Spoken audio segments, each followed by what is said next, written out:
रविवारची सकाळ आणि तीही इतकी प्रसन्न, कलरफुल आणि फ्रेश अगदीच टेरेस गार्डनवरची फुलं इतकी सुंदर फुललेली आणि संडे असल्यामुळे मी तयार केलेला होता राईस डोसा बनवलेला.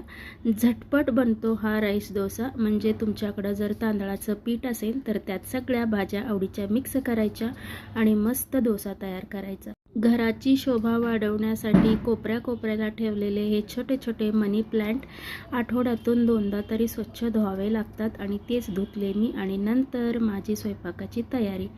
थोडीशी कढी हवी होती. कढी तयार केल्यानंतर वांग्याचं भरीत केलं, कारण सोबतच भाकरीचा बेत होता. आणि इथं मी तयार केलेली आहे भाजी.